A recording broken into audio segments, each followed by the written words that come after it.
ನಮಸ್ಕಾರ,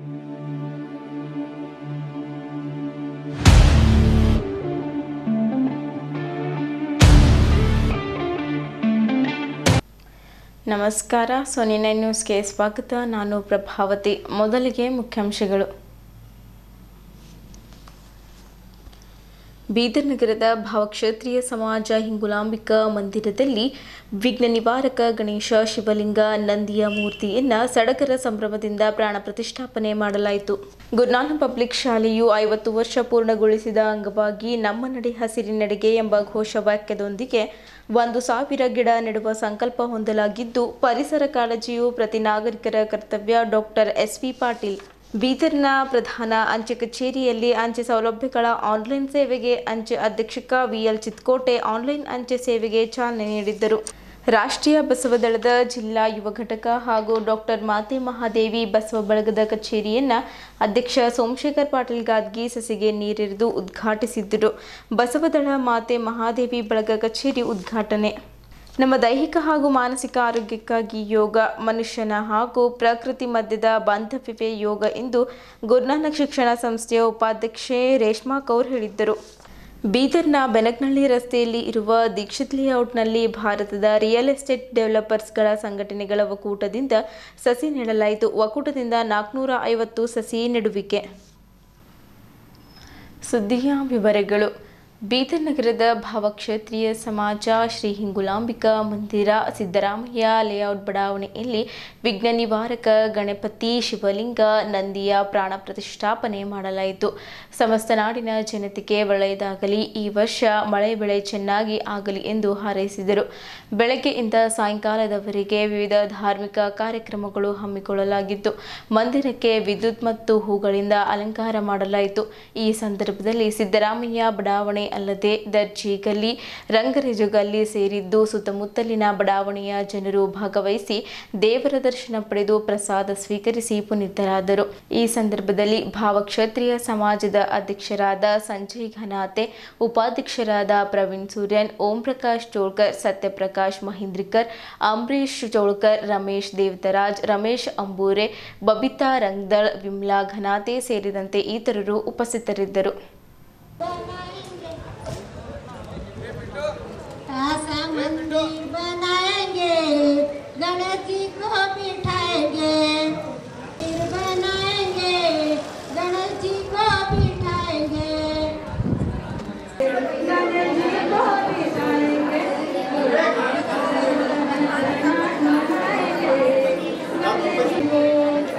ऐसा मंदिर बनाएंगे, गणेश जी को बिठाएंगे.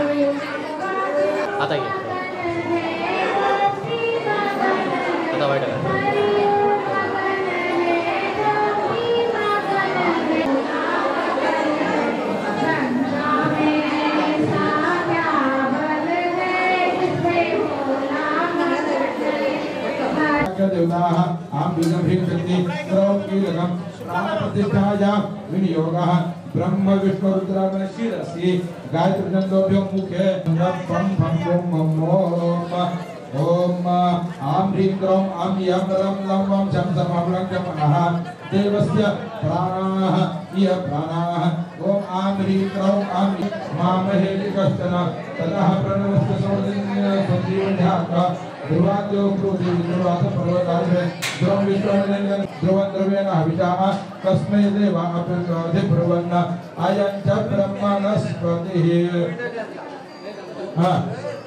ओम वन्दतचतुर्देवैदानुग्रहोच्चरत पश्येम शरदश्चतं जीवेम शरदश्चतं देवहितं शुक्रभुच्चरत पश्येम शरदश्चतं जीवेम शरदश्चतं. बोलो गजानन भगवान की जय, वरद विघ्न विनायक भगवान की जय.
तन्नो रुद्र प्रचोदयात् हंस हंसाय विद्महे परमहंसाय धीमहि तन्नो हंस प्रचोदयात्।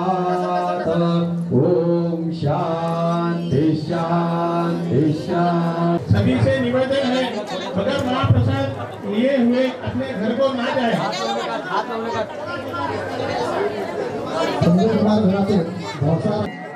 मंदिर में आने की कृपा करें।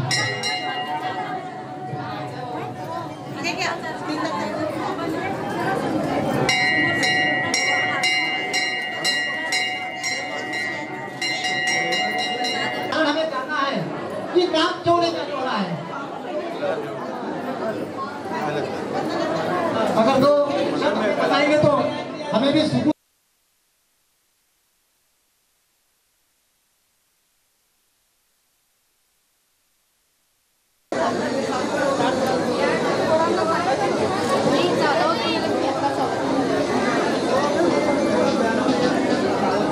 श्री भावसा क्षेत्रीय समाज बीदर श्री हिंगुलांबिका माता मंदिर सिद्धरामैया बड़ोने बुढ़ा लेआउट आज यहाँ पे श्री माता का वाहन हंस श्री गणेश शिवलिंग नंदी तथा कासव का प्राण प्रतिष्ठा बड़े ही हर्ष उल्लास से किया गया है।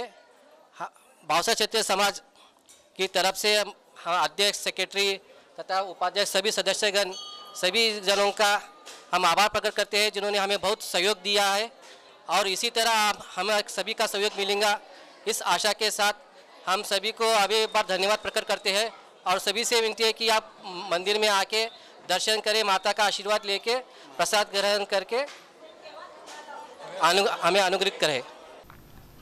ನಗರದ ನೆಹರು ಸ್ಟೇಡಿಯಂ ಹತ್ತಿರವಿರುವ ಪ್ರತಿಷ್ಠಿತ ಗುಡ್ ನಾನಕ್ ಪಬ್ಲಿಕ್ ಶಾಲೆಯಿಂದ ವಿಶ್ವ ಪರಿಸರ ದಿನವನ್ನು ಅದ್ಧೂರಿಯಾಗಿ ಆಚರಿಸಲಾಯಿತು. ಗಿಡ ನೆಡುವುದರ ಮೂಲಕ ಕಾರ್ಯಕ್ರಮವನ್ನು ಉದ್ಘಾಟಿಸಲಾಯಿತು. ಕಾರ್ಯಕ್ರಮದ ಮುಖ್ಯ ಅತಿಥಿಯಾಗಿ ಬೀದರ್ನ ತೋಟಗಾರಿಕೆ ಮಹಾವಿದ್ಯಾಲಯದ ಡೀನ್ ಡಾಕ್ಟರ್ ಎಸ್.ವಿ. ಪಾಟೀಲ್ ಅವರು ಮಾತನಾಡುತ್ತಾ ಮಾನವನ ದುರಾಸೆಯಿಂದ ಪರಿಸರ ಮತ್ತು ಹವಾಮಾನದ ಮೇಲೆ ದುಷ್ಪರಿಣಾಮಗಳು ಉಂಟಾಗುತ್ತಿವೆ. ಮಿತಿಮೀರಿದ ಪ್ಲಾಸ್ಟಿಕ್ ಬಳಕೆ ಪರಿಸರ ನಾಶಕ್ಕೆ ಕಾರಣವಾಗಿದೆ. ಪ್ರಸ್ತುತ ದಿನಗಳಲ್ಲಿ ಪರಿಸರ ಕಾಳಜಿಯು ಪ್ರತಿ ನಾಗರಿಕರ ಕರ್ತವ್ಯ ಎಂದು ಹೇಳಿದ್ದರು. ಗುಡ್ ನಾನಕ್ ಪಬ್ಲಿಕ್ ಶಾಲೆಯು 50 ವರ್ಷ ಪೂರ್ಣಗೊಳಿಸಿದ ಅಂಗವಾಗಿ ನಮ್ಮ ನಡೆ ಪರಿಸರದೆಡೆಗೆ ಎಂಬ ಘೋಷವಾಕ್ಯದೊಂದಿಗೆ ಗುಡ್ ನಾನಕ್ ಸಂಸ್ಥೆಯಿಂದ 1,000 ಗಿಡ ನೆಡುವ ಸಂಕಲ್ಪ ಹೊಂದಲಾಗಿತ್ತು. ಗುರುದ್ವಾರದ ಪರಿಸರದಲ್ಲಿ ಚಾಲನೆ ಕೊಡಲಾಯಿತು. ಸುಮಾರು 500 ವಿದ್ಯಾರ್ಥಿಗಳು ಮತ್ತು ಶಿಕ್ಷಕ ಸಮುದಾಯದವರು ಪಾಲ್ಗೊಂಡಿದ್ದರು. ಇನ್ನೋರ್ವ ಮುಖ್ಯ ಅತಿಥಿಯಾಗಿ ಬೀದರ್ ಜಿಲ್ಲಾ ಆಸ್ಪತ್ರೆಯ ಜಿಲ್ಲಾ ಶಸ್ತ್ರಚಿಕಿತ್ಸಕ ಡಾಕ್ಟರ್ ಅಹಮದ್ ಉದ್ದೀನ್ ಅವರು ಮಾತನಾಡುತ್ತಾ ಪೋಷಕರಿಗೆ ತಮ್ಮ ಮಕ್ಕಳನ್ನು ಕಂಡು ಅತಿ ಖುಷಿಯಾಗುತ್ತದೆ. ಅದರಂತೆ ತಮ್ಮ ಮಕ್ಕಳು ಖುಷಿ ಕಾಣಬೇಕಾದರೆ ಪರಿಸರ, ನೀರು ಮತ್ತು ಆಕಾಶ ಸ್ವಚ್ಛ ಇಟ್ಟುಕೊಳ್ಳಬೇಕು. ಗಿಡಗಳನ್ನು ನೆಟ್ಟು ಒಳ್ಳೆಯ ವಾತಾವರಣ ನಿರ್ಮಿಸಿಕೊಳ್ಳಲು ಸಾಧ್ಯ ಎಂದು ನುಡಿದರು. ಈ ಸಂದರ್ಭದಲ್ಲಿ ಗಿಡ ನೆಡುವ ಮೂಲಕ ಗುರುನಾನಕ್ ಶಿಕ್ಷಣ ಸಂಸ್ಥೆಯ ಉಪಾಧ್ಯಕ್ಷೆ ಡಾಕ್ಟರ್ ರೇಷ್ಮಾ ಕೌರ್ ಅವರು ಮಾತನಾಡುತ್ತಾ ಜನರಿಗೆ ಜಾಗೃತಿ ಮೂಡಿಸಿ ಹಸಿರು ಕ್ರಾಂತಿಗೆ ಒಂದು ಅಳಿಲು ಸೇವೆ ಎಂದು ಭಾವಿಸಿ ಇದು ಕೇವಲ ತೋರಿಕೆಯ ಕ್ರಮವಾಗದೆ ನಾವೆಲ್ಲರೂ ಹಸಿರನ್ನ ಉಳಿಸಿ ಬೆಳೆಸಿಕೊಂಡು ಹೋಗುವಂತಾಗಬೇಕು ಎಂದು ಕರೆ ನೀಡಿದ್ದರು. ವಿದ್ಯಾರ್ಥಿಗಳು 1,000 ಸಸಿ ನೆಟ್ಟುತ್ತಿರುವುದು ಶ್ಲಾಘನೀಯ. ಸಸಿಗಳಿಗೆ ನೀರನ್ನು ಉಣಿಸಿ ಕಾಪಾಡಿಕೊಂಡು ಹೋಗುವುದು ನಿಮ್ಮೆಲ್ಲರ ಜವಾಬ್ದಾರಿಯಾಗಿದೆ ಎಂದು ಕರೆ ಕೊಟ್ಟರು. ಯಾಂತ್ರಿಕ ಜೀವನ ಕ್ರಮದಿಂದಾಗಿ ವಾಹನಗಳ ಹೊಗೆದಟ್ಟಣೆಯಿಂದ ಉಸಿರುಗಟ್ಟುವಂತಹ ಪರಿಸರ ನಿರ್ಮಾಣವಾಗಿದೆ. ಮನುಷ್ಯ ತನ್ನ ಸ್ವಾರ್ಥಕ್ಕಾಗಿ ಗಿಡ ಮರಗಳನ್ನು ತೊಡುವರಿಸಿ ಇಂತಹ ಅನಾಹುತಕ್ಕೆ ಎಡೆಮಾಡಿಕೊಟ್ಟಿದ್ದಾನೆ.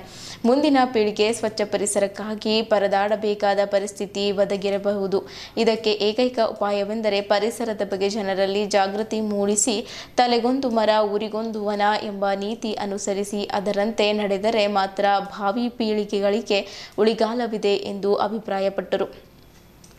ಈ ಕಾರ್ಯಕ್ರಮದಲ್ಲಿ ಶ್ರೀ ನಾನಕ್ ಝೀರಾ ಸಹಾಯ ಫೌಂಡೇಶನ್ನ ಅಧ್ಯಕ್ಷ ಡಾಕ್ಟರ್ ಎಸ್ ಬಲ್ಬೀರ್ ಸಿಂಗ್, ಮಾಜಿ ಕರ್ನಲ್ ಜಿಎನ್ಡಿ ಕಾಲೇಜಿನ ಆಡಳಿತಾಧಿಕಾರಿ RD Singh, RFO Jadhav, DRFO Rathod, Guru Nanak ಶಿಕ್ಷಣ ಸಂಸ್ಥೆಯ ಪ್ರಾಂಶುಪಾಲರು ಪುನೀತ್ ಸಿಂಗ್, ಪವಿತ್ ಸಿಂಗ್ ಮತ್ತು ವಿದ್ಯಾರ್ಥಿಗಳು ಉಪಸ್ಥಿತರಿದ್ದರು.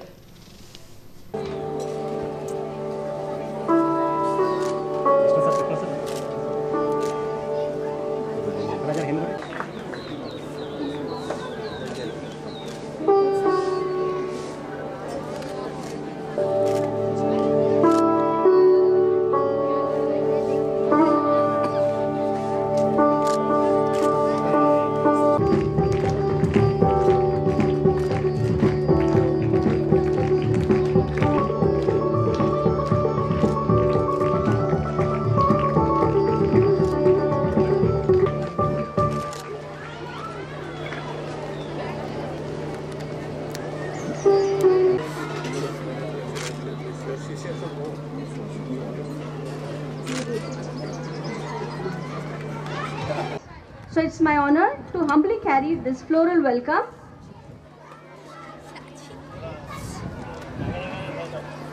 So now may I request sapling and the shawl as a token of love and reverence.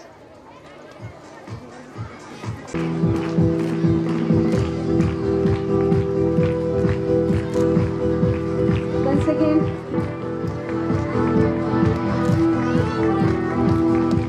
Are very happy. Please maintain silence. Sir.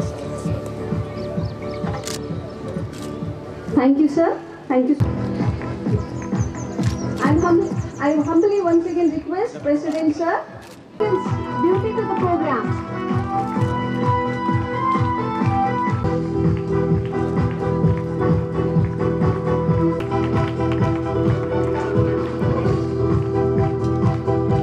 Humbly once again request Dean sir to once again I welcome everyone. So once again a big round of applause. Dr. S.V. Patil sir, Dr. Ahmed sir, Mr. Jadhav sir and Rathod sir, RFO and DRFO for their gracious presence. Branches, Honorable Pavit sir and Puneet sir, Dr. Nisha ma'am and Jasminit ma'am, also the Dean of Academics, and everyone for making of this golden event, and that will be covered still more in the glimpses. I thank our teaching, non-teaching staff and dear students and all invisible, reminding future generations of our collective responsibility to nurture Mother Earth, wishing everyone a successful. May I request the Student Council to escort our dignitaries to the site of plantation, where every sapling is eagerly waiting to anchor itself in the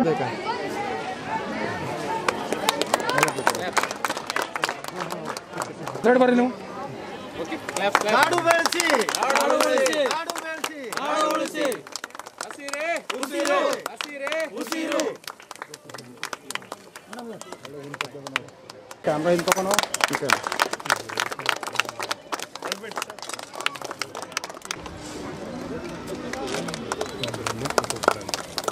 इकडे पकड इकडे हुरगुन कडे पकड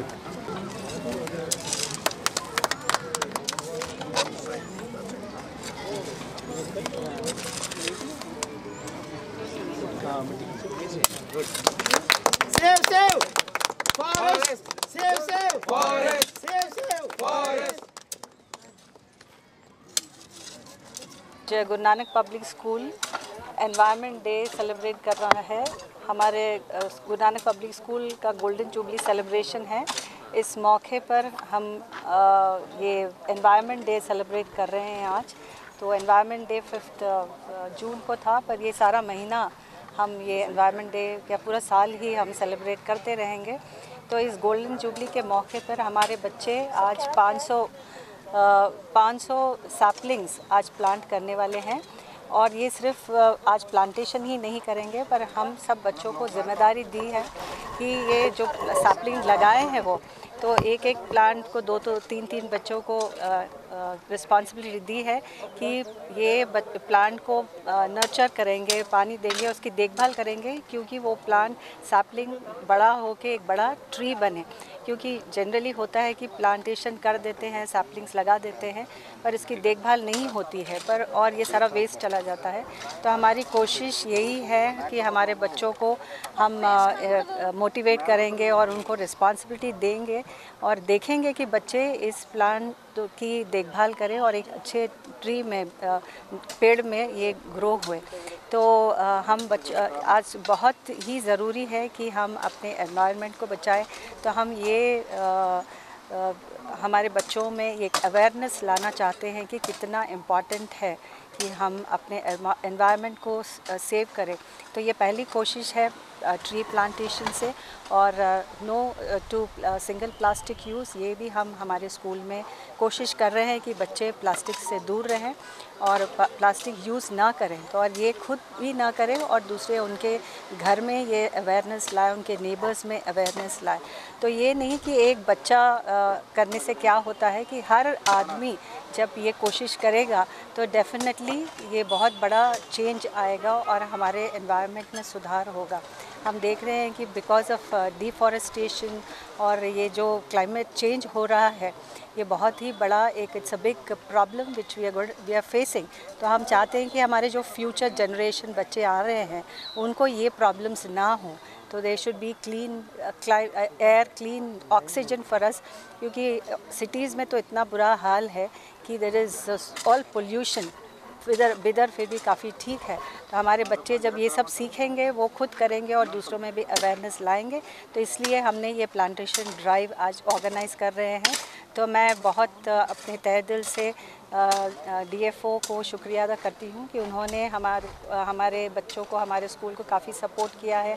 सारे पिट्स उन्होंने डिग करके दिया है, सैपलिंग्स भी दिए हैं, हमारे बच्चे भी लाए हैं। तो but this help is a great support, a motivation for all our children to go ahead. So thank you so much. And also I would like to thank Mr. Ishwar Khandre ji. Because of the interest he is taking to make our environment better and a place to live nicely, peacefully. Thank you. Guru Nanak public school ವತಿಯಿಂದ ಒಂದು environment ಡೇಯನ್ನು ಭಾಳ ಅದ್ಧೂರಿಯಾಗಿ ಆಚರಣೆ ಮಾಡಿದರು. ಮತ್ತು ಭಾಳಷ್ಟು ಸಲ ನಾನು ಹೇಳಿದ್ದೀನಿ, ಇದು ಬೀದರು ನಾವು ಅರೆಮಲೆನಾಡು ಪ್ರದೇಶ. ಮಲೆನಾಡು ಪ್ರದೇಶ ಅಂತ ಎದಕ್ಕೆ ಅಂತೀವಿ, ಯಾವ ಪ್ರದೇಶ ಗುಡ್ಡ ಮತ್ತು ಪ್ಲೇನ್ ಮಧ್ಯೆ ಇರುತ್ತೆ ಅದಕ್ಕೆ ನಾವು ಅರೆಮಲೆನಾಡು ಅಂತಿದ್ದೀವಿ. ಇಲ್ಲಿ ಸರಾಸರಿ ಮಳೆ ಕೂಡ 850 mm ಮೇಲಾಗ್ತಾಯಿದೆ. ಈಗ ಆಲ್ರೆಡಿ ಕೌರ್ ಮೇಡಮ್ ಅವ್ರು ಹೇಳಿದರು, ಡ್ಯೂ ಟು ಡಿಫಾರೆಸ್ಟೇಷನ್ನು ಅಂದರೆ ಗಿಡಗಳೆಲ್ಲ ಕಟ್ ಮಾಡೋದ್ರಿಂದ, ಮತ್ತು ಡ್ಯೂ ಟು ಇಂಡಸ್ಟ್ರಿಯಲೈಸೇಷನ್ ಕೈಗಾರಿಕೆ ಆಗೋದ್ರಿಂದ, ಮತ್ತು ಸಾಕಷ್ಟು ಲೇಔಟ್ಗಳಾಗೋದ್ರಿಂದ ನಾವು ಸಾಕಷ್ಟು ಮರಗಳನ್ನು ಕಡಿತಾ ಇರ್ತಿದ್ದೀವಿ. ಅದಕ್ಕೆ ಕ್ಲೈಮೇಟ್ ಚೇಂಜ್ ಆಗುತ್ತೆ. ಈ ಕ್ಲೈಮೇಟ್ ಸೈಕಲ್ಸ್ ಅಂತ ಇರ್ತಾವೆ, ಅವು 15 ವರ್ಷಕ್ಕೊಂದು ಸಲ, 30 ವರ್ಷಕ್ಕೊಂದು ಸಲ ಈ ಥರ ಚೇಂಜ್ ಆಗುತ್ತೆ. ಈಗ ಆವಾಗ ನಾರ್ಮಲ್ ಇದ್ದಾಗ ಆ ಥರ ಆಗ್ತಾವೆ. ಈಗೆಲ್ಲ ಸಾಕಷ್ಟು ಅರಣ್ಯ ನಾಶ ಮಾಡೋದ್ರಿಂದ ಎವ್ರಿ ಇಯರ್ ಕ್ಲೈಮೇಟ್ ಚೇಂಜ್ ಆಗ್ತಾಯಿದೆ. ಈಗ ಆಲ್ರೆಡಿ ಮೇದಲ್ಲಿ ಸಾಕಷ್ಟು ಮಳೆಗಾಲ ಆಗಿದೆ. ಈವನ್ ನಾವು ಉತ್ತರ ಪ್ರದೇಶದಲ್ಲಿ ಈಗ ಸೌತ್ ವೆಸ್ಟ್ ಮಾನ್ಸೂನ್ ಮಳೆನೇ ಆಗಂಗಿಲ್ಲ. ಅಲ್ಲಿ ಇವನ್ ದೆಹಲಿಯಲ್ಲಿ ಕೂಡ ಮಳೆ ನಾವು ನೋಡ್ತಾ ಇದ್ದೀವಿ. ಮತ್ತು ತಮಗೆಲ್ಲ ಗೊತ್ತಿರುವ ಹಾಗೆ ಮೆಟ್ರೋಪಾಲಿಟನ್ ಸಿಟಿಯಲ್ಲಿ ದೆಹಲಿ ಆಗಿರ್ಬೋದು, ನಮ್ಮ ಬೆಂಗಳೂರು ಆಗಿರ್ಬೋದು, ಬಾಂಬೆ ಆಗಿರ್ಬೋದು, ಕಲ್ಕತ್ತಾ ಆಗಿರ್ಬೋದು, ಈ ಒಂದು ಪೊಲ್ಯೂಷನ್ನಿಂದ ಏರ್ ಕ್ವಾಲಿಟಿ ಇಂಡೆಕ್ಸನ್ನು ಮೇಜರ್ ಮಾಡಿದಾಗ ಡೇಂಜರ್ ಝೋನಲ್ಲಿದ್ದಾವೆ.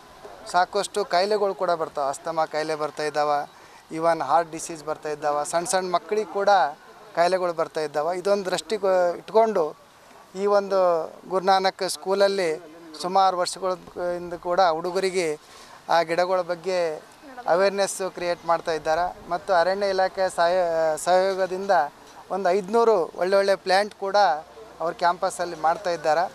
ಮಕ್ಕಳಿಗೆ ಇದೇ ರೀತಿಯಲ್ಲಿ ನಾವು ಹೇಳ್ಕೊಟ್ರು ಮುಂದಿನ ದಿನಗಳಲ್ಲಿ ಖಂಡಿತ ಅವರು ನಮ್ಮ ಎನ್ವಿರಾನ್ಮೆಂಟನ್ನು ಉಳಿಸ್ತಾ ಇದ್ದಾರೆ.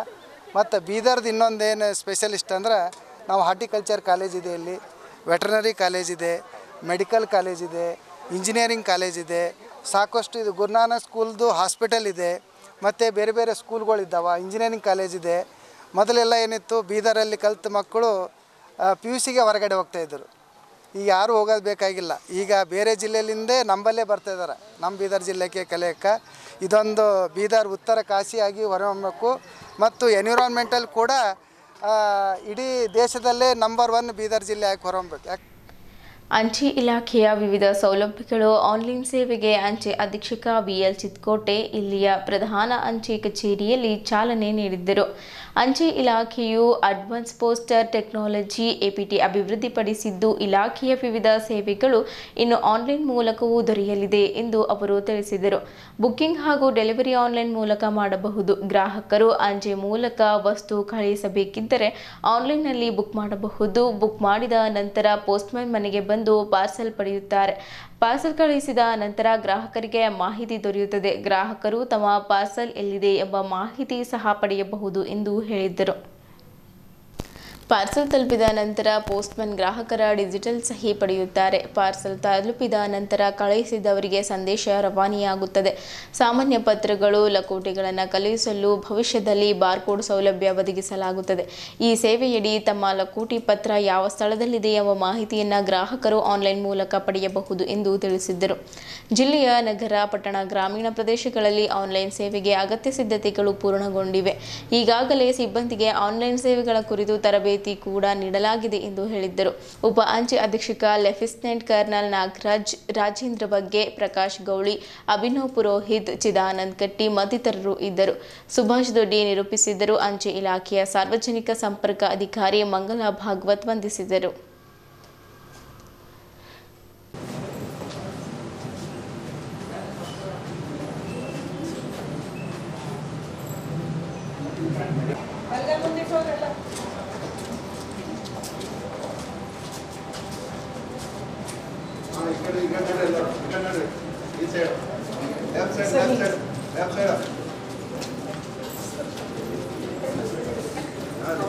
ಈಗ ಅವ್ರು ಬರತ್ತಲ್ಲ ಅವ್ರದೆಲ್ಲ ತಗೊಳ್ಳಿ. ನೀವೆಲ್ಲ ಬಂದು ಕೂತ್ಕೊಳ್ರಿ.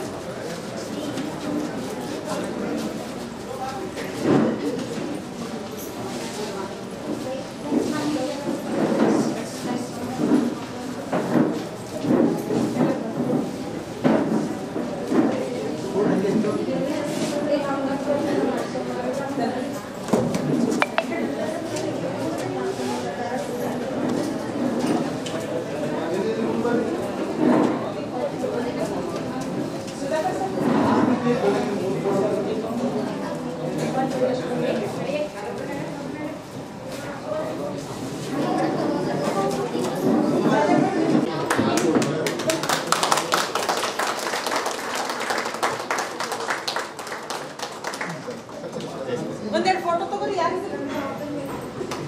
ಬಾರ ಹುಲಿ.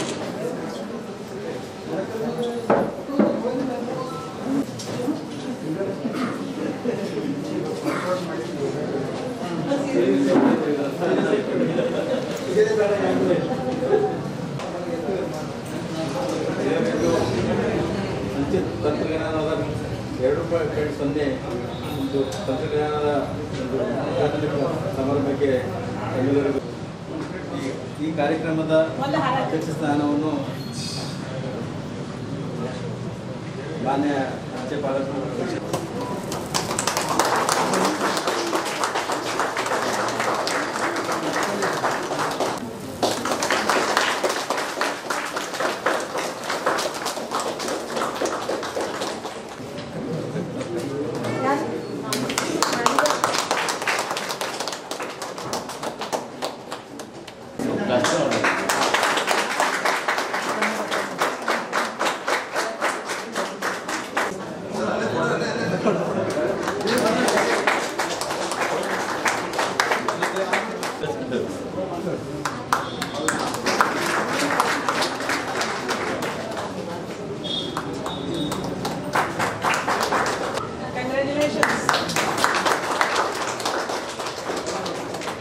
ನಮ್ಮ ಇಲಾಖೆಯಲ್ಲಿ ಹೊಸದಾಗಿ ಒಂದು ಟೆಕ್ನಾಲಜಿ ಡೆವಲಪ್ ಮಾಡಿರೋದ್ರಿಂದ ಅದನ್ನು ಇವತ್ತು ನಾವು AP2.0 ಅಂತ ಹೇಳ್ತೀವಿ. ಅಂದರೆ ಅಡ್ವಾನ್ಸ್ಡ್ ಪೋಸ್ಟ್ ಆನ್ ಟೆಕ್ನಾಲಜಿ 2.0 ಅಂಥೇಳಿ ಇವತ್ತು ಗೋ ಲೈವ್ ಆಗ್ತಾಯಿದೆ. ಸೊ ಈಗಾಗಲೇ ಈ ಒಂದು ಗೋ ಲೈವನ್ನು ನಾವು ಬೀದರ್ ವಿಭಾಗದಲ್ಲಿ ಬೀದರ್ HOದಲ್ಲಿ ಪ್ರಾರಂಭ ಮಾಡೋದ್ರ ಮೂಲಕ ಬೀದರ್ ಜಿಲ್ಲೆಯಲ್ಲಿರ್ತಕ್ಕಂಥ ಎಲ್ಲ ಅಂಚೆ ಕಚೇರಿಗಳಲ್ಲೂ ಕೂಡ ಇವತ್ತು ಈ ಒಂದು AP2.0 ಅಂತಕ್ಕಂಥ ಒಂದು ತಂತ್ರಾಂಶ ಅಥವಾ ಒಂದು ಟೆಕ್ನಾಲಜಿ ಏನಿದೆ ಇವತ್ತು ನಮ್ಮ ಅಂಚೆ ಇಲಾಖೆಯಲ್ಲಿ ಪ್ರಾರಂಭ ಆಯಿತು ಅಂತ ಹೇಳ್ತಕ್ಕಂಥದ್ದು. ಮೊಟ್ಟ ಮೊದಲಿಗೆ ಅಂಚೆ ಇಲಾಖೆಯಲ್ಲಿ ಟೆಕ್ನಾಲಜಿ ಅಂತಕ್ಕಂಥದ್ದು ಯಾವಾಗ ಬಂತು ಅಂದರೆ 1997ರಲ್ಲಿ ಒಂದು ಕಂಪ್ಯೂಟರ್ಕರಣ ಅಂಚೆ ಇಲಾಖೆ ಆಗಲಿಕ್ಕೆ ಪ್ರಾರಂಭ ಆಯಿತು. ಅದಕ್ಕಿಂತ ಮುಂಚಿತವಾಗಿ ನಮ್ಮ ಇಲಾಖೆ ಕೇವಲ ಒಂದು ಮ್ಯಾನ್ಯುವಲಿ ಆಗಿ ನಾವು ಕೆಲಸ ಮಾಡ್ತಿದ್ವಿ. ಅಂದರೆ ಕೈ ಬರಹದಿಂದ ಮಾಡ್ತಕ್ಕಂಥದ್ದು ರೆಕಾರ್ಡ್ಸನ್ನು ಮೇಂಟೈನ್ ಮಾಡ್ತಿದ್ವಿ. ಕ್ರಮೇಣ ಕಸ್ಟಮರ್ಗೆ ಅನುಕೂಲ ಆಗುವ ಹಾಗೆಯೇ ಅದನ್ನು ಸಾಫ್ಟ್ವೇರ್ ಮೂಲಕ ಅದರ ಸೌಲಭ್ಯ ಕೊಡಬೇಕು ಅಂತಕ್ಕಂಥದ್ದನ್ನು ಪ್ರಾರಂಭ ಮಾಡಲಿಕ್ಕೆ 1998ರಲ್ಲಿ ಮೊದಲು ಇಲಾಖೆಯಲ್ಲಿರ್ತಕ್ಕಂಥ ಬರವಣಿಗೆಗಳನ್ನು ಅಂದರೆ ಈ ಲೆಟರ್ಸ್ಗಳನ್ನು ಅದನ್ನು ಕಂಪ್ಯೂಟರ್ಕರಣ ಮಾಡಲಿಕ್ಕೆ ಪ್ರಾರಂಭ ಮಾಡಿದರು, ಅಂದರೆ ಕರೆಸ್ಪಾಂಡೆನ್ಸ್ಗಳನ್ನು ಮಾಡಲಿಕ್ಕೆ. ಅದಾದಮೇಲೆ ಮುಂದೆ ಬರ್ತಾ ಬರ್ತಾ ನಮ್ಮ ಕಸ್ಟಮರ್ಗೆ ಅನುಕೂಲ ಆಗುವ ಹಾಗೆ ಈ ಸಂಚಯ ಅಂತಕ್ಕಂಥದ್ದು ಕೂಡ ಜಾರಿ ಬಂತು, ಮೇಘದೂತ್ ಅಂತಕ್ಕಂಥದ್ದು ಸಾಫ್ಟ್ವೇರ್ ಜಾರಿ ಬಂತು, ಅದಾದಮೇಲೆ ಫಿನಾಕಲ್ ಅಂತ ಬಂತು, ಅದಾದಮೇಲೆ ಶಾಪ್ ಅಂತ ಬಂತು. ಸೊ ಇವೆಲ್ಲವೂ ಕೂಡ ಕಸ್ಟಮರಿಗೆ ಅನುಕೂಲ ಆಗುವ ಹಾಗೆ ಒಂದೊಂದು ಸಲ ಒಂದೊಂದು ತಂತ್ರಾಂಶವನ್ನು ತೆಗೆದುಕೊಂಡು ಬಂದು ಈ ಒಂದು ಇವತ್ತು ನಮಗೆ AP2.0 ಅಂತಕ್ಕಂಥ ಒಂದು ತಂತ್ರಜ್ಞಾನ ಇವತ್ತು ನಮ್ಮ ಅಂಚೆ ಇಲಾಖೆಯಲ್ಲಿ ಅಳವಡಿಸಲಾಗಿದೆ. ಹೊಸದಾಗಿ ಇದು ವಿಶೇಷವಾಗಿರ್ತಕ್ಕಂಥದ್ದೇನೆಂದರೆ ನಮ್ಮ ಸಿಬ್ಬಂದಿಯವರೇ ಈ ಪ್ರೋಗ್ರಾಮನ್ನು ಡೆವಲಪ್ ಮಾಡಿ ನಮ್ಮ ಅಂಚೆ ಇಲಾಖೆಗೆ ಯಾವ ರೀತಿ ಅನುಕೂಲ ಆಗ್ತದೆ ಮತ್ತು ಕಸ್ಟಮರಿಗೂ ಕೂಡ ಯಾವ ರೀತಿ ಅನುಕೂಲ ಆಗ್ತದೆ ಅಂತಕ್ಕಂಥದ್ದನ್ನು ವಿಚಾರ ಮಾಡಿ ನಮ್ಮಲ್ಲಿರ್ತಕ್ಕಂಥ ವ್ಯಾಲ್ಯೂಮ್ಗಳ ಮೂಲಕ ಒಂದು ಸಾಫ್ಟ್ವೇರ್ನ ಡೆವಲಪ್ ಮಾಡಿದ್ದಾರೆ. ಇದು ನಮ್ಮದೇ ಆಗಿರ್ತಕ್ಕಂಥ ಒಂದು ಸಾಫ್ಟ್ವೇರ್ ಆಗಿರೋದ್ರಿಂದ ನಮ್ಮೆಲ್ಲ ಎಂಪ್ಲಾಯೀಸ್ಗಳು ಕೂಡ ಬಹಳ ಈಜಿ ಆಗ್ತದೆ ಅಂತಕ್ಕಂಥದ್ದನ್ನು ಇವತ್ತು ಗಮನಿಸಬಹುದು. ಈ ಮುಂಚೆ ಶಾಪ್ ಅಂತಕ್ಕಂಥದ್ದಿತ್ತು, ಅದು ನಿಜವಾಗ್ಲೂ ಕೂಡ SAP ಅಂತ ಹೇಳ್ತಿದ್ವಿ. ಆದರೆ ಅದು ನಮ್ಮ ಎಂಪ್ಲಾಯೀಸ್ಗಳಿಗಾಗಲಿ ಅಥವಾ ಕಸ್ಟಮರಿಗಾಗಲಿ ಒಂಥರ ಶಾಪ್ ಇದ್ದಂಗೆ ಇತ್ತು. ಯಾವಾಗ ನೆಟ್ವರ್ಕ್ ಬರ್ತಿತ್ತು, ನೆಟ್ವರ್ಕ್ ಹೋಗ್ತಿತ್ತು, ಎಷ್ಟೋ ಸಲ ಕೆಲಸಗಳನ್ನು ಮಾಡಿದ ಅರ್ಧಕ್ಕೆ ನಿಂದಿರ್ತಿತ್ತು. ಆದರೆ ಈ ಒಂದು ತಂತ್ರಾಂಶಗಳಿಂದ ಇವತ್ತು ಅಡ್ವಾನ್ಸ್ಡ್ ಆಗಿ ಏನೇನೆಲ್ಲ ಕಸ್ಟಮರ್ಗೆ ಬೇಕು ಮತ್ತು ಎಂಪ್ಲಾಯೀಸ್ಗಳು ಕೂಡ ಯಾವ ರೀತಿ ಅನುಕೂಲ ಆಗಬೇಕು ಅಂಥದ್ದೆಲ್ಲವೂ ಕೂಡ ಗಮನದಲ್ಲಿಟ್ಕೊಂಡು ಈ ಒಂದು APT2.0 ಅಂತಕ್ಕಂಥದ್ದು ಒಂದು ಟೆಕ್ನಾಲಜಿಯನ್ನು ಡೆವಲಪ್ ಮಾಡಲಾಗಿದೆ. ಅದರ ಇವತ್ತು ಒಂದು ಗೋ ಲೈವ್ ಆಯಿತು ಅಂತಕ್ಕಂಥದ್ದನ್ನು ನಾವಿಲ್ಲಿ ಗಮನಿಸ್ಬೋದು. ಇದರಲ್ಲಿ ವಿಶೇಷ ಬದಲಾವಣೆ ಏನಾಗಿದೆ ಅಂದರೆ ನಾವು ಸುಮಾರು 98ರಿಂದ ಅಂಚೆ ಇಲಾಖೆಯಲ್ಲಿ ಒಂದು ತಂತ್ರಜ್ಞಾನವನ್ನು ಅಳವಡಿಸಿಕೊಂಡು ಗ್ರಾಹಕರಿಗೆ ಉತ್ತಮವಾದ ಸೇವೆಯನ್ನು ಕೊಡ್ತಾ ಇದ್ದೀವಿ. ಅದ್ರ ಜೊತೆಗೆ ಇದರಲ್ಲಿ ಏನಿದೆ ಅಂತ ವಿಶೇಷತೆ ಅಂದರೆ ಇಲ್ಲಿವರೆಗೂ ನಾವು ನಮ್ಮ ಅಂಚೆ ಕಚೇರಿಗೆ ಬಂದು ಗ್ರಾಹಕರು ಸೇವೆಗಳನ್ನು ಪಡ್ತಕ್ಕಂಥದ್ದು ಇತ್ತು. ತಂತ್ರಜ್ಞಾನ ಇದ್ದರೂ ಕೂಡ ಗ್ರಾಹಕರು ಅಂಚೆ ಕಚೇರಿಗೆ ಬಂದು ಸೇವೆಗಳನ್ನು ಪಡೆದುಕೊಳ್ತಕ್ಕಂಥದ್ದು. ಆದರೆ ಈ ಒಂದು ತಂತ್ರಜ್ಞಾನ ಮೂಲಕ ಏನಾಗಿದೆ ಅಂದರೆ ಗ್ರಾಹಕರು ಮನೆಯಲ್ಲೇ ಕೂತು ನಮ್ಮ ಅಂಚೆ ಕಚೇರಿ ಸೇವೆಗಳನ್ನು ಪಡ್ಕೊಳ್ಬೋದು ಅಂತಕ್ಕಂಥ. ಸೊ ಇಂಥ ಒಂದು ಅಡ್ವಾನ್ಸ್ ಟೆಕ್ನಾಲಜಿ ಆಗಿದೆ. ಉದಾಹರಣೆಗೆ ಹೇಳೋದಾದರೆ ಇವತ್ತೊಬ್ಬರು ಕಸ್ಟಮರ್ಗೆ ಪೋಸ್ಟ್ ಆಫೀಸ್ಗೆ ಬರೋಕ್ಕಾಗಲಿಲ್ಲ ಅಂದರೆ ಮನೆಯಲ್ಲೇ ಕೂತು ಅಂಚೆ ಪತ್ರಗಳನ್ನು, ಪಾರ್ಸಲ್ಗಳನ್ನು, ರಿಜಿಸ್ಟರ್ಗಳನ್ನು ಮನೆಯಲ್ಲೇ ಕೂತು ಬುಕ್ ಮಾಡ್ಬೋದು. ಬುಕ್ ಮಾಡಿ ಅವ್ರಿಗೆ ಪೋಸ್ಟ್ ಆಫೀಸ್ ಬರೋಕ್ಕೂ ಆಗಲಿಲ್ಲ ಅಂದರೂ ಕೂಡ ಅವರು ಆ ಒಂದು ಶೆಡ್ಯೂಲ್ ಅಂತಿರ್ತದೆ. ಅಂದರೆ ನಾನು ಆರ್ಟಿಕಲ್ ಬುಕ್ ಮಾಡಿದ್ದೀನಿ, ತಾವು 2 ಗಂಟೆಗೋ 3 ಗಂಟೆಗೋ 4 ಗಂಟೆಗೋ 5 ಗಂಟೆಗೆ ಬಂದು ಪಿಕಪ್ ಮಾಡಬೇಕು ಅಂತಕ್ಕಂಥದ್ದನ್ನು ಅವರು ಮೆಸೇಜ್ ಕೊಡ್ತಾರೆ. ಯಾವಾಗ ಆರ್ಟಿಕಲ್ ಬುಕ್ ಆಗ್ತದೆ ಆ ಬುಕ್ ಆದ ತಕ್ಷಣ ನಮ್ಮ ಆಫೀಸಿಗೆ ಒಂದು ಮೆಸೇಜ್ ಬರ್ತದೆ, ಇಂಥವ್ರೊಬ್ಬರು ಆರ್ಟಿಕಲ್ ಬುಕ್ ಮಾಡಿದ್ದಾರೆ, ಇಷ್ಟು ಗಂಟೆಗೆ ಹೋಗಿ ನಾವು ಪಿಕಪ್ ಮಾಡಬೇಕು ಅಂತಕ್ಕಂಥದ್ದು. ಸೊ ಆ ಮೆಸೇಜ್ ಬಂದ ತಕ್ಷಣ ನಾವು ಯಾವ ಸಮಯಕ್ಕೆ ಇಳಿತಾರೆ ಆ ಸಮಯಕ್ಕೆ ಹೋಗಿ ಆರ್ಟಿಕಲ್ ಪಿಕಪ್ ಮಾಡಿ ಮುಂದ್ಗಡೆ ಡಿಸ್ಪೋಸ್ ಮಾಡ್ತಕ್ಕಂಥ ವ್ಯವಸ್ಥೆ ಇವತ್ತು ಇಲ್ಲಿದೆ. ಆ್ಯಂಡ್ ಇದು ಒಂದು ಹೊಸ ಶುರುವಾತ್ ಅಂತ ಹೇಳ್ಬೋದು. ಇನ್ನು ಅಪ್ಡೇಟೆಡ್ ಪ್ಯಾಚ್ ರಿಲೀಸ್ ಆಗ್ತವೆ, ಆಮೇಲೆ ಅದಕ್ಕೆ ತಕ್ಕ ಹಾಗೆ ಸಾಫ್ಟ್ವೇರ್ ಡೆವಲಪ್ ಆಗ್ತಾ ಹೋಗ್ತದೆ. ಅದನ್ನೆಲ್ಲ ಕಲ್ತ್ಕೊಂಡು ಮತ್ತು ಇದನ್ನು ಮುಂದುವರಿಯೋದು ಒಂದು ಹೆಮ್ಮೆ ಅಂತಂದರೆ CEPT ಇಷ್ಟು ಇನಿಷಿಯೇಟಿವ್ ತೊಗೊಂಡು ಸ್ವಂತ ಸಾಫ್ಟ್ವೇರ್ನ ಡೆವಲಪ್ ಮಾಡಿ ಅದನ್ನು ಡಿಪಾರ್ಟ್ಮೆಂಟಲ್ಲಿ ಲಾಂಚ್ ಮಾಡಿದ್ದಾರೆ. ಇಲ್ಲಿವರೆಗೂ ಔಟ್ಸೋರ್ಸ್ ಮಾಡ್ತಾರೆ. ಅದನ್ನು ನೋಡಿದರೆ ನಿಜವಾಗ್ಲೂ ಹೆಮ್ಮೆ ಅನ್ನಿಸ್ತಾ ಇದೆ, ಎಲ್ಲಿಂದ ನಾವು ಎಲ್ಲಿಗೆ ಹೋದ್ವಿ ಅಂತ. CEPT ಹೆಸರು ಇವತ್ತು ದೇಶದಲ್ಲಿ ತುಂಬ ನಮ್ಗೆ ಹೆಮ್ಮೆ ಅನ್ನಿಸ್ತಾ ಇದೆ. ಅದು ನಮ್ಮ ಕರ್ನಾಟಕ ರಾಜ್ಯದಲ್ಲಿ ಮೈಸೂರಲ್ಲೇ ಇದೆ ಅಂತ. ನಮ್ಮ ಇತ್ತೀಚೆಗೆ ನಿವೃತ್ತಿ ಹೊಂದಿದ CPMG ರಾಜೇಂದ್ರ ಕುಮಾರ್ ಸರು CEPT ಸಲುವಾಗಿ ತುಂಬ ಕೆಲಸ ಮಾಡಿದ್ದಾರೆ. ಆ್ಯಂಡ್ ಅವರನ್ನು ನಾನು ಸುಮಾರು ವರ್ಷದಿಂದ ನೋಡಿದ್ದೀನಿ. ಅವರು ಸಾಫ್ಟ್ವೇರ್ ಡೆವಲಪ್ಮೆಂಟಿಗೆ ನಾನು FPSಸಿಂದ ಯಾಕೆ ಹೋಗ್ತೀರಿ ಅಂದಾಗ ಅವ್ರು ಹೇಳಿದ ಮಾತು, ಇಲ್ಲಿ ಏನಿದೆ ರೀ ನನ್ನ ಕೆಲಸ, ಹಾಗೆ ಅವರು ಕೆಲಸನ ಇಲ್ಲಿ ಬಂದು ಮಾಡಿ ತೋರಿಸ್ಕೊಟ್ರು ನಾನು ಏನು ಅನ್ನೋದನ್ನು. ಅವ್ರಿಗೆ ಮೆಂಬರ್ ಅಂತ ಪ್ರಮೋಷನ್ ಬಂದರೂ ಕೂಡ ಅವರು ಅದಕ್ಕೆ ಉತ್ಸುಕತೆ ತೋರಿಸ್ದೇನೆ ನಮ್ಮ ಸರ್ಕಲಲ್ಲೇ ಉಳ್ಕೊಂಡು ರಿಟೈರ್ ಆಗಿದ್ದಾರೆ. ಸೊ ಅಂಥ ಜನರು ತುಂಬ ವಿರಳ. ಸೊ ನಾವು ಈಗ ಹೊಸ ಅಧ್ಯಾಯ ಶುರು ಮಾಡಿದ್ವಿ ಇವತ್ತಿನ ತಾರೀಕಿಂದ. So I wish all postal employees good luck, wish all the best.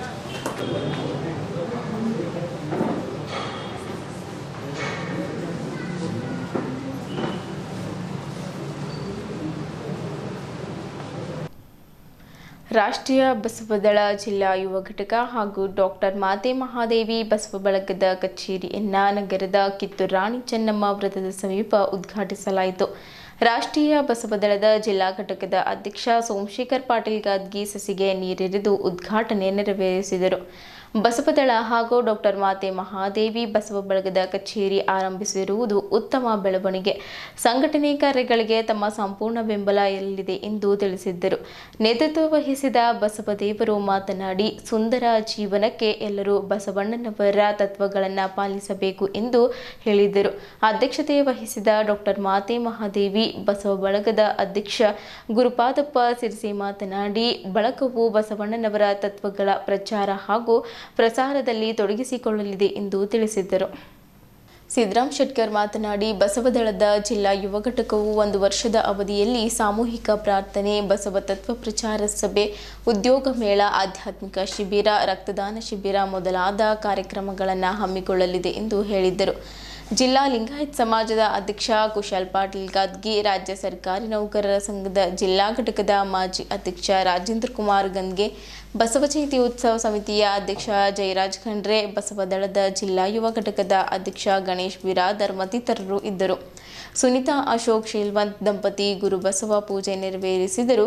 JK ಸ್ವಾಮಿ, ನಂದಕುಮಾರ್ ಪಾಟೀಲ್ ಪ್ರಾರ್ಥನೆ ನಡೆಸಿಕೊಟ್ಟರು. ಡಾಕ್ಟರ್ ಸಂಶೆಟ್ಟಿ ಶೆಟ್ಕರ್ ಸ್ವಾಗತಿಸಿದ್ದರು. ಪ್ರವೀಣ್ ಕುಮಾರ್ ಎಕ್ಲಾರೆ ನಿರೂಪಿಸಿದರು. ಶಕ್ತಿಯನ್ನುತ ಕಾದಿಹೆ, ಶಕ್ತಿಯನ್ನುತ ಕಾದಿಹೆ, ಮೋಹರ ನೀನು ಓಡಿಸಿ ಉಣಿಸಿ ಸಲಹಲು ಎನ್ನ ಬಾಳೊಳು ಜೈಕೃತಿ, ಎನ್ನ ಬಾಳು ಕೀರ್ತಿಸುವೆ ನನವರತ ನಿಮ್ಮನು ಸಚ್ಚಿದಾನಂದ ಕಂದನೆ, ಸಚ್ಚಿದಾನಂದ ಕಂದನೆ. ಓಂ ಶ್ರೀ ಗುರು ಬಸವಲಿಂಗಾಯ ನಮಃ. ಜೈ ಗುರು ಬಸವೇಶ, ಹರ ಹರ ಮಹಾದೇವ್. ಎಲ್ಲರೂ ಕೈ ಮುಗಿದು ನಿಂತ್ಕೊಂಡು ಹೇಳ್ರಿ. ಹೇ ಶರಣ ಬಂಧುಗಳೇ, ಹಾರುತ್ತಿದೆ ಬಸವ ಧ್ವಜವು ಹಾರುತ್ತಿದೆ, ಶಾಂತಿ ಧ್ವನಿ ಮೊಳಗುತ್ತಿದೆ, ಶಾಂತಿ ಧ್ವನಿ ಮೊಳಗುತ್ತಿದೆ. ಬನ್ನಿ ಬನ್ನಿ ಬನ್ನಿರೆಲ್ಲ, ಬನ್ನಿ ಬನ್ನಿ ಬನ್ನಿರೆಲ್ಲ.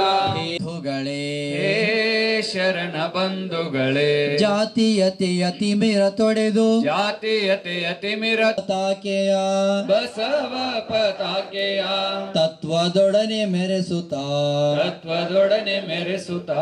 ಧರ್ಮ ಧರ್ಮವೆಂಬುದು ಮಾನವ ಧರ್ಮ, ಧರ್ಮವೆಂಬುದು ರಾಷ್ಟ್ರ ಧರ್ಮ, ಧರ್ಮವೆಂಬುದು ರಾಷ್ಟ್ರ ಧರ್ಮ. ಧರ್ಮವೆಂಬುಗಳೇ, ಹೇ ಶರಣ ಬಂಧುಗಳೇ, ಬಸವಾದಿ ಪ್ರಮಥರ, ಬಸವಾದಿ ಪ್ರಮಥರ ಮನುಕುಲದ ಸ್ವಾತಂತ್ರ್ಯಕ್ಕೆ ದುಡಿವೆಂಬ ಛಲದವರು, ದುಡಿವೆಂಬ ಛಲದವರು. ಎಮ್ಮ ಬಾಳ ಕಣಕಣವು, ಎಮ್ಮ ಬಾಳ ಕಣಕಣವು ತರ್ಪಣ.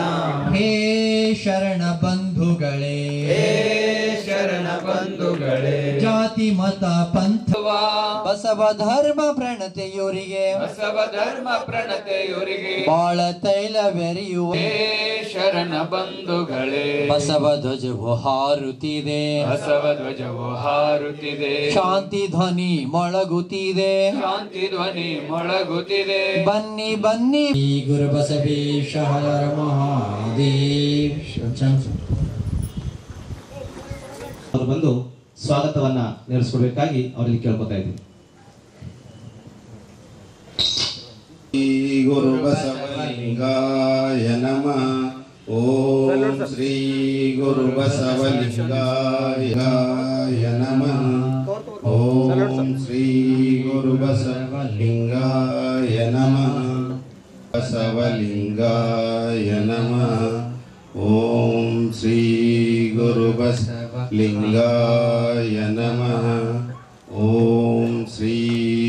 ಬಸವಲಿಂಗಾಯ ನಮಃ. ಓಂ ಶ್ರೀ ಗುರು ಬಸವಲಿಂಗಾಯ ನಮಃ. ಓಂ ಶ್ರೀ ಗುರು ಬಸವೇಶ. ಇಲ್ಲಿವರೆಗೆ ಕರ್ ಮುಗಿದೀವಿ. ಗುರು ಬಸವಲಿಂಗಾಯ ನಮಃ. ಓಂ ಶ್ರೀ ಗುರು ಬಸವಲಿಂಗಾಯ ನಮಃ. ಓಂ ಶ್ರೀ ಹೊರ್ತಾ ಇದ್ರು ಕೂಡ ಹೃದಯ ಬಹಳ ವಿಷಯ ಇಲ್ಲ, ಏನಾದ್ರೂ ಮಾಡ್ಬೇಕು ಅನ್ನೋ ತುಡಿತಾ. ಸೊ ಹೀಗಾಗಿ ಬಹಳ, ಯಾಕಂದ್ರೆ ನಾವು ತಾವೆಲ್ಲ ನೋಡ್ತಿರ್ಬೋದು. ಹೊಸ ಕಾರ್ಯಾಲಯ ಉದ್ಘಾಟನೆಗೆ ನೀವು ನಮ್ಮ ಕರೆದಿರಿ, ಬಹಳ ಧನ್ಯವಾದ. ಈಗ ಒಂದು ಸ್ಮರಿಸಬೇಕು ಅನ್ನೋ ಗಣಿಮ ಸಿದ್ದು ಹೇಳೋದಕ್ಕೆ ಹಿರುಗೋಳಿ ಬಿಟ್ಟಿಲ್ಲ ಅಂತ ದೊಡ್ಡ ಧನ್ಯವಾದ ಅವನಿಗೆ. ಮುಂದುವರೆದಿಂದ ಬಿಡ್ಬೇಡಪ್ಪ. ಆದ್ರೆ ಇದಕ್ಕೆ ಎಲ್ಲಕ್ಕಿಂತ ದೊಡ್ಡದು ಬಸವಣ್ಣವ್ರು ಅಂತ ಹೇಳಿದ್ರೆ ಕಾಯಕವೇ ಕೈಲಾಸ ಅಂತ. ಸಿದ್ದು ತನ್ನ ಕಾಯಕ್ಕಿದ್ದಲ್ಲೇ ಆಫೀಸ್ ಮಾಡೋದು ಟೈಮ್ ವೇಸ್ಟ್ ಆಗೋದು, ಎಲ್ಲರೂ ಬಂದು ಇಲ್ಲೇ ಮೀಟಿಂಗ್ ಮಾಡ್ತಾರೆ. ಅದು ಒಂದು ವ್ಯಾಪಾರದ ವೃದ್ಧಿ ಆಗಲಿ ಅಂತ ಹೇಳಿ ಕೇಳ್ಕೊತೀನಿ ಇದರಲ್ಲಿ. ಮತ್ತೊಂದು ಎಲ್ಲಕ್ಕಿಂತ ದೊಡ್ಡದು, ನಾವು ಕಾಯಕ್ಕೆ ಇಕ್ಕಿದ್ರೆ ನಮಗೆ ಯಾರೋ ಬೆಂಬಲ ಕೊಡ್ತಾರೆ ಅಂದ್ರೆ ಯಾರು ಕೇಳಲ್ಲ. ಅದಕ್ಕಿಲ್ಲ ಆಫೀಸ್ ಮಾಡಿದ ಕಡೆಯಿಂದ ಅವ್ರಿಗೆ ಭಾಳ ಧನ್ಯವಾದ. ಮತ್ತೆ ಹೆಚ್ಚಿಗೆ ಏನು ಹೇಳ, ನಾವು ನಿಮ್ಮ ಜೊತೆಗೆ ಇರ್ತೀವಿ, ನೀವು ಕರೀರಿ, ಕರಿಲಾರ್ದೇನೆ ಇರ್ರಿ, ನಾವು ಬರ್ತೀವಿ, ನಿಮ್ಮ ಜೊತೆಗೆ ಇದ್ದೀವಿ ಅಂತ ಹೇಳ್ತೀನಿ. ಕಾರ್ಯಾಲಯ ಏನೋ ಮಾಡಿರಿ, ಬ್ರಾಂಚ್ ಆಫೀಸ್ ಮಾಡಬೇಡ್ರಿ, ಹೆಡ್ ಆಫೀಸು ಎಲ್ಲ ಒಂದೇ ಇಕ್ಕಿರಿ ಅಂತ ಹೇಳ್ಕೊಂಡು ಎರಡು ಮಾತು ಬರ್ತೀನಿ. ಇವತ್ತು ನಡೆಸುವಂತ ಜವಾಬ್ದಾರಿ ನಮ್ಮ ಬಸವಧರ್ಮ ಪೀಠಕ್ಕೂ ಇದೆ. ಎಲ್ಲಕ್ಕಿಂತ ಹೆಚ್ಚು ಅವ್ರಿಗೆ ಅದರಿ ಅವರ ಮಾಡ್ಲಿ ಅಂತ ಅನ್ಕೋಬೇಡ್ರಿ. ಜಂಗಮರು ಅವ್ರದೇ ಆದ ಕಾರ್ಯಗಳನ್ನ ಹಮ್ಮಿಕೊಂಡು ಅವ್ರು ಮಾಡ್ತಾ ಇದ್ದಾರೆ. ಅದಕ್ಕೆ ಹೆಗಲ್ ಕೊಡೋಣ. ರಾಷ್ಟ್ರೀಯ ಬಸವದಿಂದ ಶರಣ ಮೇಳ, ಕಲ್ಯಾಣ ಪರ್ವ ಎಲ್ಲವನ್ನೂ ಮಾಡ್ತಾ ನಾವು ಈ ಒಂದು ಲೋಕಲ್ ಅಲ್ಲಿ ಏನ್ ಕಾರ್ಯಗಳನ್ನು ಮಾಡಬಹುದು, ಹೇಗೆ ಮನಸ್ಸುಗಳನ್ನು ಕಟ್ಟಬಹುದು. ಒಬ್ಬ ಇಟ್ಟಿಗೆ ಗೌಂಡಿ ಇರ್ತಾನೆ ನೋಡ್ರಿ, ಮಣಿ ಕಟ್ಬೇಕಾದ್ರೆ ಏನೇನ್ ಬಳಸ್ತಾರೆ, ಒಂದು ಇಟ್ಟಿಗೆ ತಗೋತಾರೆ, ಹೌದಾ? ಇಟ್ಟಿಗೆಗಳು, ಸಾವಿರಾರು ಇಟ್ಟಿಗೆಗಳನ್ನ ಇಡಬೇಕು. ಅಲ್ಲಿ ಏನ್ ಹಾಕ್ಬೇಕು, ಎರಡು ಒಂದರ ನಡುವೆ ಬೆಸಿಗೆ ಹಾಕ್ಬೇಕಂದ್ರೆ ಸಿಮೆಂಟ್ ಹಾಕ್ಬೇಕು. ಸಿಮೆಂಟ್ ಒಳಗೆ ಏನೇನು ಇರ್ತದೆ, ಎರಡು ಇರ್ತದೆ. ಒಂದು ಸಿಮೆಂಟ್ ಇರ್ತದೆ, ಒಂದು ಮರಳು ಇರ್ತದೆ, ಹೌದಲ್ಲ? ಸೊ ಮರಳು ಸಿಮೆಂಟ್ ಮಿಕ್ಸ್ ಆದಾಗ ಒಂದು ಗಟ್ಟಿ ಪದಾರ್ಥ ಆಗ್ಲಿಕ್ಕೆ ಯೋಗ್ಯ ಆಗ್ತದೆ. ಅದು ಎಲ್ಲಿ ಇರ್ತದ, ಇಟ್ಟಿಗೆಗಳ ಮಧ್ಯದಲ್ಲಿ ಹಾಕಿ ಒಂದು ಕಟ್ಟಡ. ಇದೆಲ್ಲ ಗೊತ್ತ ನಿಮಗೆ. ಆದ್ರೆ ಇವತ್ತು ನಾವು ಕಟ್ಟಾಕೊಂಡಿದೀವಲ್ಲ, ಯಾವುದು ಒಂದು ಬಸವದಳ ಅಥವಾ ಒಂದು ಏನು ನವಾಸ್ ಕಲ್ಯಾಣ ಕಟ್ಟಾಕೊಟ್ಟಿದೀವಲ್ಲ, ಅಲ್ಲಿ ನಮಗೇನಂದ್ರ ಈ ಪ್ರತಿಯೊಬ್ಬ ಕಾರ್ಯಕರ್ತರು ಒಂದು ಇಟ್ಟಿಗೆ ಹಾಗೆ ಇಲ್ಲಿ ನಮ್ಮನ್ನು ಬೆಸಿತಕ್ಕಂತ ಬೆಸಿಗೆ ಯಾವ್ದಂದ್ರ ಪರಸ್ಪರ ನಂಬಿಕೆ, ಪ್ರೀತಿ. ನಮಗ್ ನಂಬಿಕೆ ಇರ್ಬೇಕು, ಒಬ್ಬರ ಮೇಲೆ ಒಬ್ಬರ ನಂಬಿಕೆ ಇರ್ಬೇಕು, ಮತ್ತು ಒಬ್ಬರೊಬ್ಬರ ಕಡೆ ಪ್ರೇಮ ಇರಬೇಕು. ಆವಾಗ ಮಾತ್ರ ಒಂದು ಸೌಧ ಕಟ್ಲಿಕ್ಕೆ ಸಾಧ್ಯ ಇದೆ ಅನ್ನೋಂಥ ಮಾತನ್ನು ಹೇಳ್ತಾ, ಇವತ್ತಿನ ದಿವಸ ಯೋಗ ದಿನಾಚರಣೆ. ಇವತ್ತಿನ ದಿವಸ ಯೋಗ ಅಂತ ಯಾಕೆ ಇಟ್ಟಿದಾರಂದ್ರೆ, ಇವತ್ತಿನ ದಿವಸ ಬಹಳ ದೀರ್ಘವಾಗಿರ್ತಕ್ಕಂಥ ದಿನ, ಹಗಲು. ಇವತ್ತು ಲಾಂಗೆಸ್ಟ್ ಡೇ ಆಫ್ ಇಯರ್ ಅಂತ ಕರೀತಾರೆ ಇದಕ್ಕೆ. ಇವತ್ತು ಹಗಲು ಸೂರ್ಯ ಅಸ್ತ ಆಗೋದು ಬಹಳ ಲೇಟ್. ಯಾಕೆ ಇವತ್ತು ಇಟ್ಟಿದ್ದಾರೆ ಅಂತಂದ್ರೆ, ಇದೇ ರೀತಿಯಾಗಿ ನಾವು ಉತ್ತಮವಾದ ಯೋಗಾಸನಗಳನ್ನ, ಪ್ರಾಣಾಯಾಮಗಳನ್ನ, ಒಳ್ಳೆ ಬದುಕನ್ನು ಬದುಕುವ ಮುಖಾಂತರವಾಗಿ ದೀರ್ಘಾಯುಷಿಗಳಾಗೋಣ ಅನ್ನುವಂಥ ಕಾನ್ಸೆಪ್ಟ್ ಮೇಲೆ ಇದು ಇಟ್ಟಿದ್ದಾರೆ. ನಾವು ನೀವೆಲ್ಲರೂ ಕೂಡ ಕೇವಲ ದೈಹಿಕ ಯೋಗ ಅಲ್ಲ, ಮಾನಸಿಕ ಯೋಗ, ಆತ್ಮಿಕ ಯೋಗಕ್ಕಾಗಿ ಶತಸ್ಥಲ ಸಿದ್ಧಾಂತ ಅದ ಅನ್ನುವಂಥ ಮಾತನ್ನು ಹೇಳಿ, ಯೋಗ ಭಾರತದ ಪರಂಪರೆಯ ಕೊಡುಗೆಯಾಗಿದೆ. ಯೋಗವು ದೇಹ ಮನಸ್ಸನ್ನ ಒಳಗೊಂಡಿದೆ. ಮನುಷ್ಯ ಹಾಗೂ ಪ್ರಕೃತಿ ಮಧ್ಯದ ಬಾಂಧವ್ಯವೇ ಯೋಗ ಎಂದರು. ಗುರುನಾನಕ್ ಶಿಕ್ಷಣ ಸಂಸ್ಥೆಯ ಉಪಾಧ್ಯಕ್ಷೆ ರೇಷ್ಮಾ ಕೌರ್ ಹೇಳಿದ್ದರು. ಇಲ್ಲಿನ ಗುರುನಾನಕ್ ಇಂಜಿನಿಯರಿಂಗ್ ಕಾಲೇಜಿನ ಕ್ರೀಡಾಂಗಣದಲ್ಲಿ ನಡೆದ ಯೋಗ ದಿನಾಚರಣೆಯಲ್ಲಿ ಮಾತನಾಡಿ, ಯೋಗ ದೈಹಿಕ ಮತ್ತು ಮಾನಸಿಕ ಆರೋಗ್ಯವನ್ನು ಉತ್ತಮವಾಗಿಸುತ್ತದೆ ಎಂದರು. ಸೂರ್ಯ ಫೌಂಡೇಶನ್ ಹಾಗೂ INO ರಾಜ್ಯ ಸಂಯೋಜಕ ಗುರುನಾಥ್ ರಾಜ್ಗೀರಾ ಮಾತನಾಡಿದರು. ಗುರುನಾನಕ್ ಜೀರಾ ಸಾಹೇಬ್ ಫೌಂಡೇಶನ್ ಅಧ್ಯಕ್ಷ ಬಲ್ಬೀರ್ ಸಿಂಗ್ ಚಾಲನೆ ನೀಡಿದ್ದರು. ಗೋರಖ್ನಾಥ್ ಕುಂಬಾರ್ ಅವರ ಯೋಗ ತರಬೇತಿ ಹಾಗೂ ಯೋಗಪಟು ಆನಂದ ಅವರ ಯೋಗ ಪ್ರದರ್ಶನ ಎಲ್ಲರ ಗಮನ ಸೆಳೆಯಿತು. ಆದ್ಮೇಲೆ ಎದ್ದು ನಿಂತ್ಕೊಳ್ಳೋಣ. ಎರಡು ಕೈಗಳನ್ನು ಸೊಂಟದ ಹತ್ರ, ನಿಮ್ಮ ಕೈ ಬೆರಳುಗಳು ಕೆಳಮುಖವಾಗಿರಬೇಕು. ಹೋಲ್ಡ್ ಮಾಡಿ ಮುಖಮಂಡಲ ಮೇಲೆ ಮತ್ತೆ ಸೊಂಟಕ್ಕೆ ಪ್ರೆಸ್ ಮಾಡಿ ಹೋಲ್ಡ್ ಮಾಡೋಣ. ಟೇಕ್ ಬ್ರೀತ್ ಇನ್. ಇನ್ನೊಂದು ಸಾರಿ ಡೌನ್.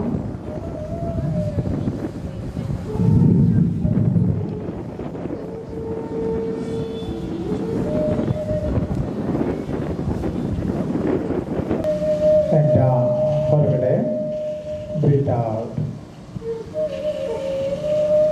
ಹೋಲ್ಡ್. ತಗೊಳ್ಳಿ.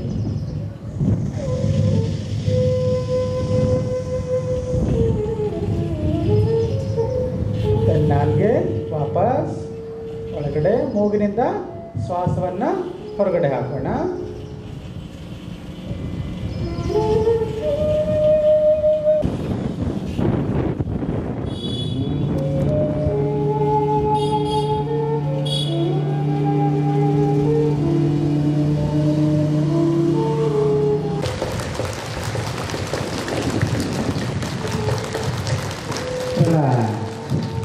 ಎರಡು ಕೈ ಜೋಡಿಸಿ ಪ್ರಣಾಮ ಮುದ್ರೆಯಲ್ಲಿ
Next, as you know that today's guest again for our school.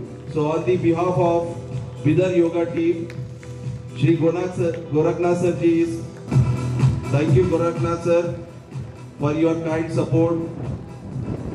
तो आज हमने बहुत ही एक यूनिक तरीके से मनाया है. हमारे सारे स्कूल्स के बच्चे ऑलमोस्ट 2,500 से 3,000 बच्चे आज गुरु नानक देव इंजीनियरिंग कॉलेज के स्टेडियम में जमा हुए हैं और आज हमने सब मिलकर आज ये इंटरनेशनल योगा डे मनाया है. तो ये बहुत बड़ी अच्छी बात है कि हम बच्चे हमारे इतने सारे यहाँ आए हैं और कलेक्ट हुए हैं. तो हमारी कोशिश ये है कि हमारे बच्चों में फ़िज़िकल फिटनेस अवेयरनेस लेकर आएँ. तो ये गुरु नानक पब्लिक स्कूल जो अपना गोल्डन जुबली मना रहा है, उसी सिलसिले में हम ये इंटरनेशनल योगा डे आज सारे स्कूल्स के बच्चे मिलकर यहाँ पे गुरु नानक देव इंजीनियरिंग कॉलेज में मना रहे हैं. तो हमारे डिग्री कॉलेज के बच्चे और इंजीनियरिंग कॉलेज के बच्चों ने भी पार्टिसिपेट किया है. तो कोशिश यही है कि बच्चों में फ़िज़िकल फ़िटनेस की अवेयरनेस लाए. तो हमारा पहला जो इवेंट था गोल्डन जुबली सेलिब्रेशन का, हमने मैराथन से शुरू किया था जनवरी में. तो उसको कंटिन्यू करते हुए ये योगा डे आज मना रहे हैं. तो बच्चों को 3-4 दिन से प्रैक्टिस करवा रहे हैं हम लोग. तो ये जो हमारे दोनों गुरुज़ हैं, इंस्ट्रक्टर्स हैं योगा के, उन्होंने 3 दिन से हमारे बच्चों को प्रैक्टिस करवाया है और आज साथ में उन्होंने ये आसनास इनको बच्चों को सिखाया है. तो मैं उम्मीद करती हूँ हमारे बच्चे इस योगा को अपना डेली प्रैक्टिस बनाएं. रोज़ इसको सुबह या शाम जैसे उन्हें टाइम मिलता है ये अपना एक हैबिट बना के ये रोज़ करें और उनका अपने फ़िज़िकल फ़िटनेस पे ध्यान दें. ना सिर्फ बच्चे पर उनके पेरेंट्स, उनके सिबलिंग्स जो है वो ये अपना एक हिस्सा बनाएं, जीवन का हिस्सा बनाएं, तभी हम सब फिट हो सकते हैं. ಇಲ್ಲಿಯ ಬೆನಕ್ನಳ್ಳಿ ರಸ್ತೆಯಲ್ಲಿ ಇರುವ ದೀಕ್ಷಿತ್ ಲೇಔಟ್ನಲ್ಲಿ ಭಾರತದ ರಿಯಲ್ ಎಸ್ಟೇಟ್ ಡೆವಲಪರ್ಸ್ಗಳ ಸಂಘಟನೆಗಳ ಒಕ್ಕೂಟದಿಂದ 450 ಸಸಿಗಳನ್ನು ನೆಡಲಾಯಿತು. ಹೃದಯ ರೋಗ ತಜ್ಞ ಡಾಕ್ಟರ್ ನಿತಿನ್ ಗುದ್ಗೆ ಸಸಿ ನೆಡುವ ಮೂಲಕ ಕಾರ್ಯಕ್ರಮಕ್ಕೆ ಚಾಲನೆ ನೀಡಿದ್ದರು. ಪರಿಸರ ಸಂರಕ್ಷಣೆಗೆ ಹೆಚ್ಚು ಸಸಿಗಳನ್ನು ನೆಟ್ಟು ಬೆಳೆಸುವುದು ಅವಶ್ಯಕವಾಗಿದೆ. ಒಕ್ಕೂಟ ಸಸಿ ನೆಡುವ ಅಭಿಯಾನ ಹಮ್ಮಿಕೊಂಡಿರುವುದು ಶ್ಲಾಘನೀಯ ಎಂದು ಹೇಳಿದರು. ಸ್ವಚ್ಛ, ಹಸಿರು ಹಾಗೂ ಆರೋಗ್ಯಕರ ಬೀದರ್ ನಿರ್ಮಾಣಕ್ಕಾಗಿ ಪ್ರತಿಯೊಬ್ಬರೂ ಸಂಕಲ್ಪ ಮಾಡಬೇಕು. ಈ ದಿಸೆಯಲ್ಲಿ ನಡೆಯುವ ಚಟುವಟಿಕೆಗಳಿಗೆ ಕೈಜೋಡಿಸಬೇಕು ಎಂದು ಒಕ್ಕೂಟದ ಅಧ್ಯಕ್ಷ ರವಿ ಮೂಲ್ಗೆ ನುಡಿದರು. ಒಕ್ಕೂಟದ ಕಾರ್ಯದರ್ಶಿ ಅನಿಲ್ ಖೇಣಿ, ಸದಸ್ಯರಾದ ಹೌಶೆಟ್ಟಿ ಪಾಟೀಲ್, ಗುರುರಾಜ್ ಸ್ವಾಮಿ, ಸತೀಶ್ ನೌವಾದೆ, ಕಾರ್ತಿಕ್ ರೆಡ್ಡಿ, ಅನಿಲ್ ಕುಮಾರ್ ಔರಾದೆ, ಮನೋಹರ್ ದೀಕ್ಷಿತ್ ಸೇರಿದಂತೆ ಇತರರು ಇದ್ದರು.